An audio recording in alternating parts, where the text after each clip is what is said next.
Santhosh travel മെമ്മറീസിലേക്ക് സ്വാഗതം. ഇത് ഒരു കുഷൻ കവർ ഉണ്ടാക്കാൻ വേണ്ടിയിട്ട് ചെയ്തു വെച്ചാണ്. ഇത് കുഷൻ കവറിൻ്റെ മേൽവശത്ത് ഫിറ്റ് ചെയ്തിട്ട് ബാക്കി കവറായിട്ട് ചെയ്യാൻ വേണ്ടിയിട്ട് ചെയ്തതാണ്. പക്ഷേ ഇത് കുഷൻ കവറൊന്നും ഉണ്ടാക്കിയില്ല, ഇത് മാത്രം ഉണ്ടാക്കിയിട്ട് അതുപോലെ വെച്ചിരിക്കുകയായിരുന്നു. ഇത് ഉണ്ടാക്കിയിരിക്കുന്നത് വെട്ടുതുണി വെച്ചിട്ടാണ്. വെട്ടുതുണി എന്ന് പറഞ്ഞാൽ നമ്മൾ ബ്ലൗസ് അല്ലെന്നുണ്ടെങ്കിൽ ചുരിദാർ, പാൻസ്, ഷർട്ട് ഇങ്ങനെയുള്ള കാര്യങ്ങളൊക്കെ തയ്ച്ച് കഴിയുമ്പോൾ ഒരുപാട് തുണി മിച്ചം വരും. അത് വെട്ടി എടുത്തു കഴിയുമ്പോൾ ചെറിയ ചെറിയ കഷ്ണങ്ങൾ മിച്ചം വരും. അങ്ങനെയുള്ള മിച്ചം വരുന്ന തുണി വെച്ചിട്ട് ഇത് ചെയ്തെടുത്താണ്. വീട്ടിൽ വെറുതെ ഇരിക്കുന്ന സമയത്ത് ടൈം പാസ്സായി ചെയ്യുവാനും തയ്യലും ഒക്കെ ഇഷ്ടപ്പെടുന്ന ആൾക്കാർക്ക് വെറുതെ ഇരിക്കുന്ന സമയത്ത് തയ്ച്ച് ഇതുപോലെയുള്ള സംഗതികൾ ഉണ്ടാക്കാൻ സാധിക്കുന്നതാണ്. അപ്പോൾ ഇന്നത്തെ വിശേഷം ഇതിനെ പറ്റിയാണ്. വീഡിയോ കാണുന്നവർ ലൈക്ക് ചെയ്യുകയും സബ്സ്ക്രൈബ് ചെയ്യുകയും ഫേസ്ബുക്കിൽ ഫോളോ ചെയ്യുകയും ഷെയർ ചെയ്യുകയും ചെയ്യണമെന്ന് താല്പര്യപ്പെടുന്നു. ഇത് പല നിറങ്ങളിലുള്ള തുണി, ഇതെല്ലാം ബ്ലൗസിൻ്റെ തുണികളാണ്. സാരി ബ്ലൗസിൻ്റെ തുണി, സാരി ബ്ലൗസ് തയ്ക്കാൻ വേണ്ടിയിട്ട് എടുത്ത തുണികളാണ്. അത് ഒരു സാരി ബ്ലൗസ് ഓരോന്ന് തയ്ച്ച് കഴിയുമ്പോൾ ചെറിയ ചെറിയ പീസസ് ആയിട്ടുള്ള തുണികൾ മിച്ചം വരും. അങ്ങനെ മിച്ചം വരുന്ന തുണി സാധാരണ വീടുകളിൽ തയ്ക്കുന്നവർക്കും തയ്യൽ കടക്കാർക്കും ഒക്കെ ഒരുപാട് തുണികൾ അതുപോലെ മിച്ചം കാണും. അങ്ങനെയുള്ള ഈ മിച്ചം വെച്ച തുണി വെച്ചിട്ട് എന്തൊക്കെ കാര്യങ്ങൾ നടത്തിയെടുക്കാം എന്ന് എൻ്റെ ഒരു കസിൻ ചേച്ചി പഠിപ്പിച്ചു തന്നാണ്. ഇത് ഞാൻ അന്ന് ഒരു പ്രാവശ്യം ചെയ്ത് എടുത്താണ്. ഇത് പല നിറങ്ങളിലുള്ള തുണികൾ ഉപയോഗിക്കാം. നമുക്ക് മിച്ചമുള്ളത് ഏത് തുണിയാണെന്ന് വെച്ച് കഴിഞ്ഞാൽ അത് ഉപയോഗിക്കാം. ഞാനിവിടെ ഒറ്റ കളർ തുണി മാത്രമേ എടുത്തിട്ടുള്ളൂ.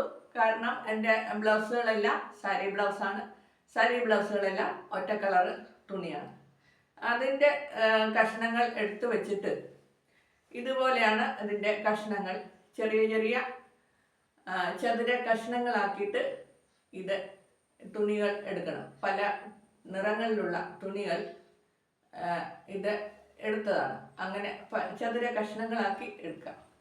ഇങ്ങനെ ഒരു ചെറിയ ചതുര കഷ്ണം എടുത്തതിന് ശേഷം അതിനെ ഇതുപോലെ നാലായിട്ട് മടക്കുക. നാലായിട്ട് മടക്കി കഴിയുമ്പോൾ ഇതുപോലെ ഒരു കോണ് വരും. അപ്പം ഇങ്ങനെ എല്ലാ തുണികളും ഇതുപോലെ നാലായിട്ട് മടക്കിയിട്ട് അങ്ങനെ കോണാക്കി എടുക്കുക. ഇങ്ങനെ കോണാക്കി എടുത്തത് ഒരുമിച്ച് ഇങ്ങനെ വെക്കുക. ഇവിടെ ഞാൻ 3 എണ്ണമാണ് എടുത്തിരിക്കുന്നത്. അതിനെ കോണാക്കി എടുത്തിട്ട് ഇതിനെ ഇങ്ങനെ ഒരുമിച്ച് വയ്ക്കാം.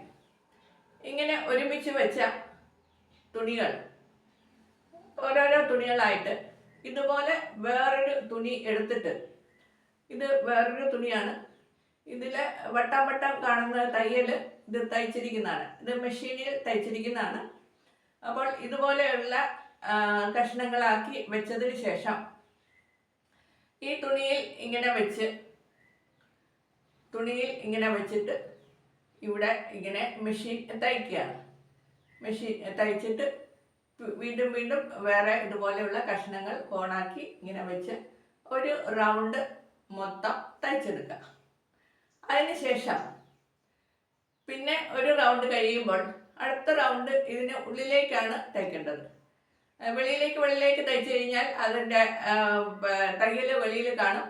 ഇത് തയ്യൽ വെളിയിൽ കാണാത്ത പോലെ ഇതിൻ്റെ മുകളിൽ അടുത്ത സെറ്റ് തുണികൾ വയ്ക്കുക. അങ്ങനെ തുണികൾ വെച്ചിട്ട് അത് അടുത്ത റൗണ്ട് തയ്ക്കുക.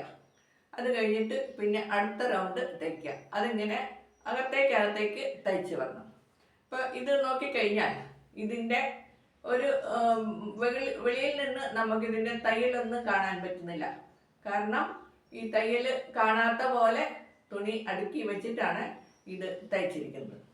അങ്ങനെ വളരെ മനോഹരമായി തയ്ച്ചെടുത്ത ഒരു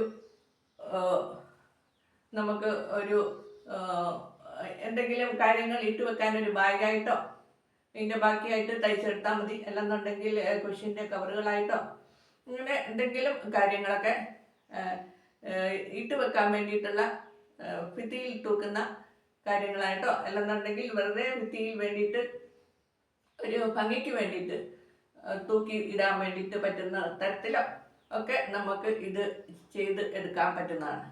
ഇത് വളരെ പഴയതാണ്. ഞാൻ വളരെ പണ്ട് കാലത്ത് ഉണ്ടാക്കിയതാണ്. പഴയ തുണികൾ വെച്ചിട്ട് ചെയ്തതാണ്. അത് കാരണമാണ് ഇതിന് ഇത്ര കളറ് കുറവായിട്ടിരിക്കുന്നത്, പഴയതായിട്ടിരിക്കുന്നത്. ഈ വശത്ത് കാണുന്നതൊക്കെ തയ്യൽ കാണുന്നത് അത് റൗണ്ട് തയ്ച്ച് വന്നത്. ഇത് മെഷീൻ